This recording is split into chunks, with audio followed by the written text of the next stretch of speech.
Over the last decade, the adventures of Harry Potter have become the epic myth of our time and the most successful film franchise of all time.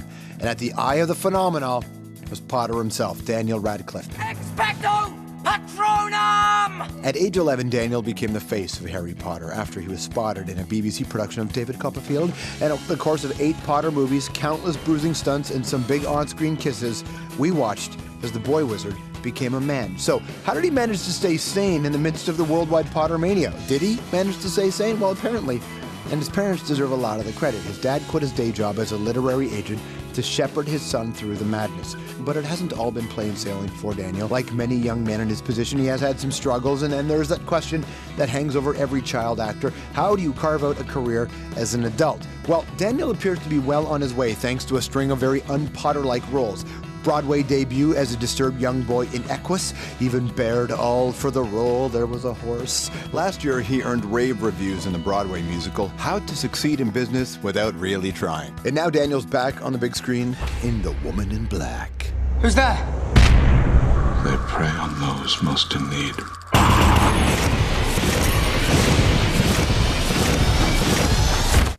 Spooky.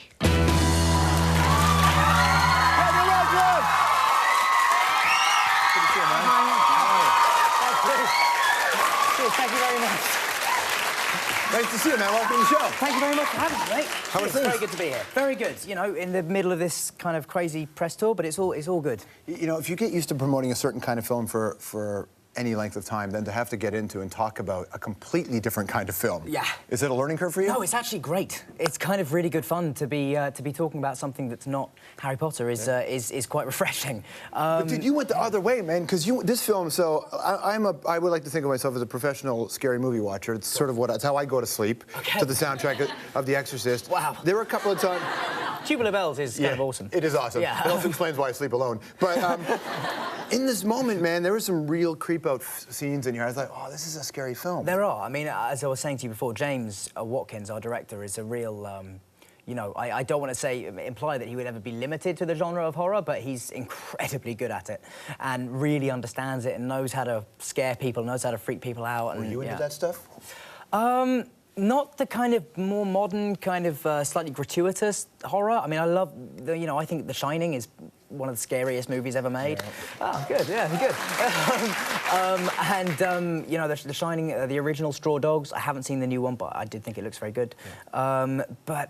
Yeah, stuff like that. Not so much Scream or you know, any of the Saw movies. I couldn't watch them. Like, that would just terrify me. That, like, of course, you're gonna, but like, you can't show people those graphic images and not expect them to be anything but upset and disturbed. Right. Like, that seems a little, seems a little... Well, because in those movies, there's no real reason for hope, right? You mentioned The Shining. Kubrick had this great line about ghost stories. Oh, yeah. Yeah, Yeah. The idea of ghost stories is that it means there's an afterlife. Yes, So they were all inherently consoling, I think was what he said. Yeah, that was one of the things we first talked about, James and I, when we met to discuss Woman in Black, was the fact that there is...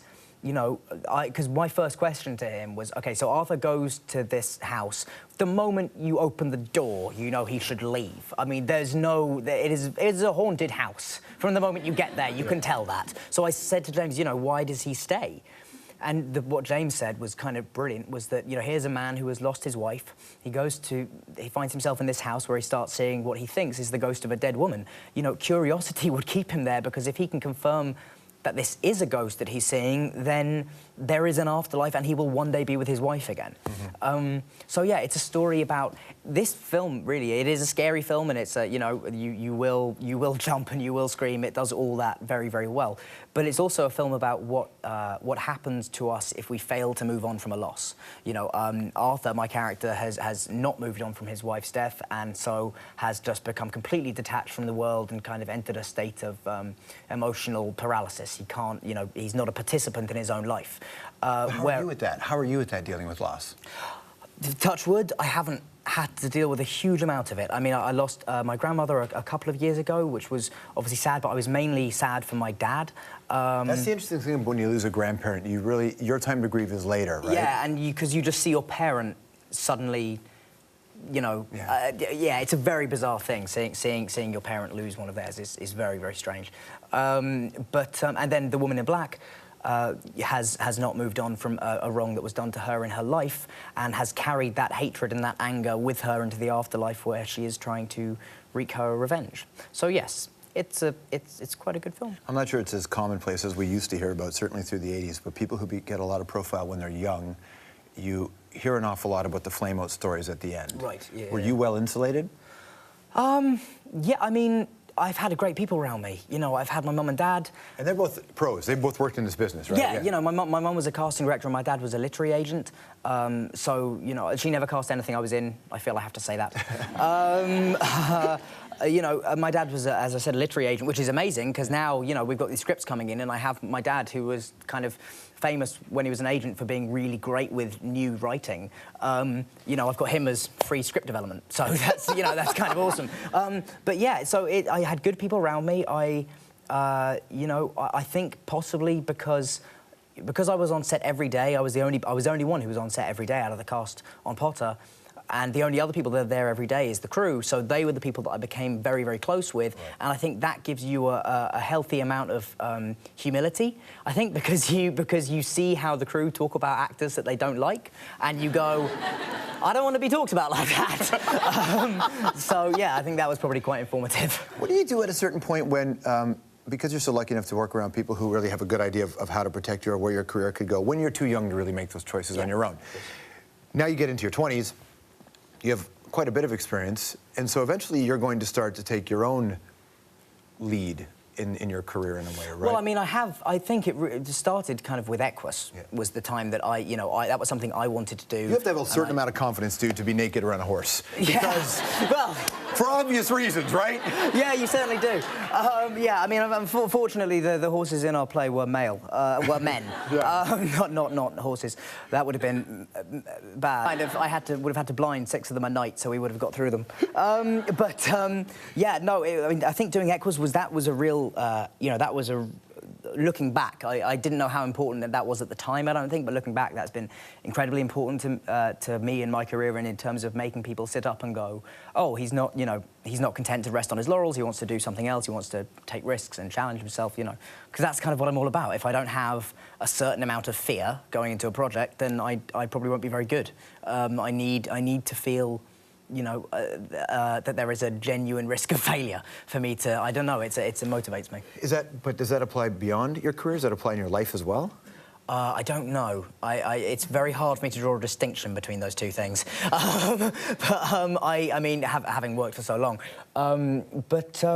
Yeah, I mean, I think in my life, I'm actually, like, kind of, despite the appearance of hyperactivity and excitableness that I have, I'm kind of the most laid-back person.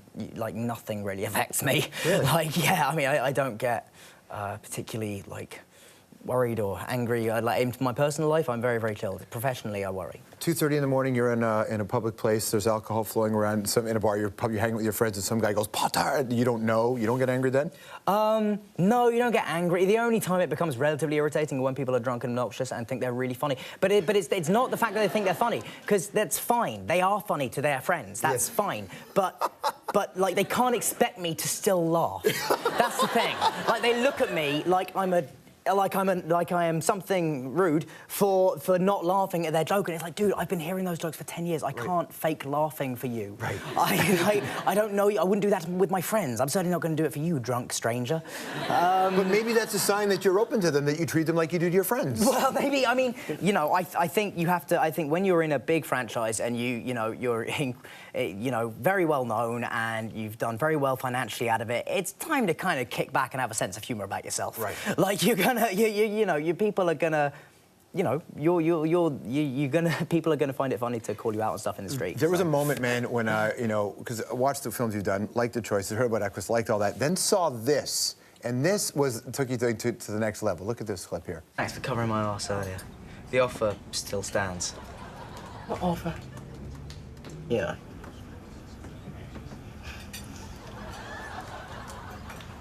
Just gonna go and get a drink. Does anybody want anything? I'll have a cup of tea. Yeah, get me a bourbon, would you, babe? When she comes back, right, make some excuse and leave us alone, will you? What you got planned?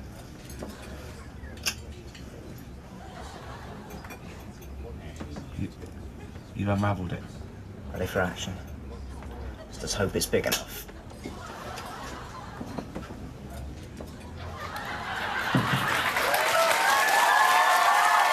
Some extras.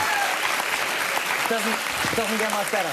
That's one of the greatest comedy series of all time. Yeah, it was. I mean, I still get people coming up to me now. It's like 5 years later now, going, "Loved you on Extras." Right. Yeah, I mean, it was amazing. It's the only job I've ever said yes to without reading the script. Ricky got in contact with me and said, you know, I want you to play sort of a warped version of what people think you are, and that for me was incredibly appealing because I do, you know, particularly at that age, whenever I walked into a room, I assumed people were expecting me to be very unpleasant.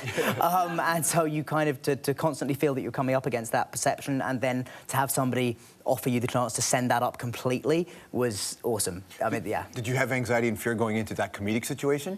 No, not at all. Actually, I didn't. No, maybe I should have. I think I didn't at all. But it's like, I look back at Equus, I did that when I was 17. I don't know how I did that. Like, I don't know, that is, I mean, you know, looking back, I go, Christ, that does take guts. Really like, it does. I don't know if I could do it now, my God. I mean, it was, yeah, I think that I've always, in my life, kind of baptism by fire has always been a very good way of doing stuff for me. Like, I mean, Equus, in terms of a first play, is quite a tough first play, and there's a lot to learn as you're going along. But yeah, so it's I don't know. And working with Ricky Gervais, you kind of can't ask for anybody bettering. Woman in Black is not easy too because horror is a lot like comedy in that the timing needs to be really bang on. Right. Are you very secure about your ability to perform in any of these situations? Yes, I don't really take it. I think because I don't really think of it by genre. You just take it by character and by the part, and that's kind of it becomes an easier way to start. Yeah, I mean, I think actually what's interesting is that in comedy, I think the timing is more down to the actors, whereas in horror, it's kind of more down to the director, and it's more down and the editor and the music and all that. So it's less. I think the timing of things is less my responsibility in this film. It was very poetic at times, and I know that poetry is a big part of your story too, right? Yes, yes. People seem to be becoming aware of that very recently. Yeah. But because it's a different way to say what you're thinking or what you're observing, or what does it allow you to do that you wouldn't otherwise be able to do? I think as an actor, you know, you are creative in the way that you are, you know, responsible for creating a character and embodying that character, but you can't create a world. You know, you can't create a whole, and I love the challenge of poetry. Like, I love rhyme and meter and form and all those things are very, I think that it's like a mental exercise, which I really enjoy, but at the same time, it's allowing me to get stuff out. I haven't actually written a good poem in, I mean, about a year or so, but you know, I'll get back to it. Your grandmother passed, right? Did you write one? I did. How did you know that? I've obviously said that at some point. Now, who knows you said it? Maybe I just found that out. Maybe you're just an incredible researcher. You're like the Woodward and Bernstein of Canadian television. But that's a very personal subject to write about. Yeah, I mean, I write on all kinds of things. You know, relationships, stuff I found funny throughout the day, space. You know, anything. I like, you know, space I find fascinating. We're gonna explore that. Stick around. Anthropology with Daniel when we return, and we'll find out actually if you had to choose between his movie and a Super Bowl. That is a tough choice.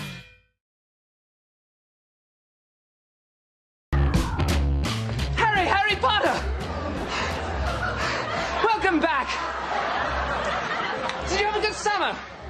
No! Voldemort's returned and he's trying to kill me! Again! I heard. We need Hermione. Is she here yet? I got here hours ago. I've been in the library researching cloaking spells.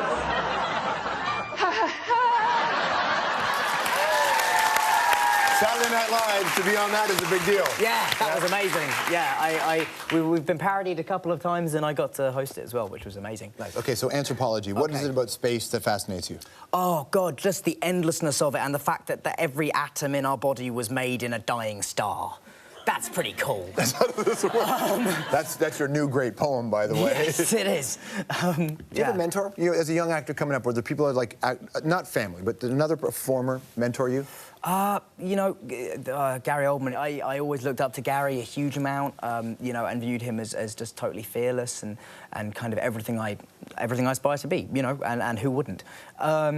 and you know, Alan Rickman was very, you know, would guide me and took me out for dinner a couple of times in New York after the show and talked to me about things, and he's always been very supportive. I mean, they all, luckily, you know, all the older actors that we had on the films were really generous with the kids and always, you know, were talking to us and including us in their process. A few years ago, you were supporting Clegg's Liberal Democrats, and I think it's interesting when an actor or any artist finds their political voice. How would you counsel young performers to find their political voice? You know, I'm not a member of the Liberal Democrats. Yeah. I'm you know, free swinging in that sense. It just means he has unlimited options. Exactly. Political. You know, but I don't know. I mean, I think you just have to. I think you have to be very careful. I think you have to. You know, I don't think you have to. I think if you're going to voice an opinion, I certainly don't think that you should think that your opinion is in any way more valid because you're an actor. It's not. You know, I am no more informed than anybody else who watches a lot of news and is interested in current affairs. But you know, I think when actors start to annoy people is when they start kind of preaching. So never do that. But just, yeah, I think you just got to be. I think as little.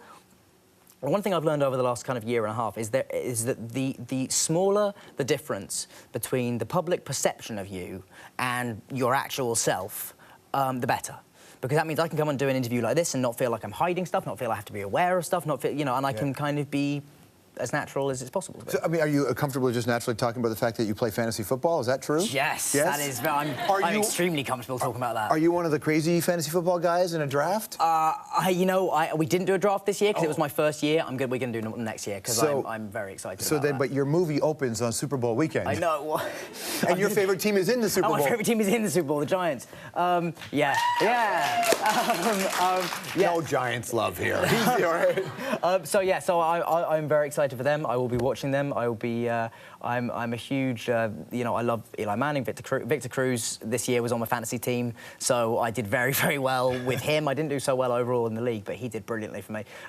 So yeah, I'm a huge football fan now. I went and watched The Artist last night. It was a beautiful film. I'm sure I haven't seen it yet. What was neat about it was in the background, the stars would be sort of hiding in the back watching the film. Not in a premiere setting, but as the audience watched. And I wondered, have you ever had that opportunity just to sneak into one of your films or and just watch it? I don't know that I have. No, I mean, one of my favourite things to do always is, if I'm at a premiere, just to kind of pick someone and watch them, particularly if I know that there's a jump coming up or whatever, you know, that's quite fun to do. But no, I've never had that. I don't like watching myself at the best of times, so I certainly wouldn't if I didn't have to. Right. It's a good place to be, probably. Yeah, it's no fun watching yourself. Make sure you watch him then. If he won't watch himself, you should. Yeah, It's you called have to. The Woman in Black. It opens in theaters across Canada on February the 3rd. Daniel Radcliffe, everybody. We'll be right back.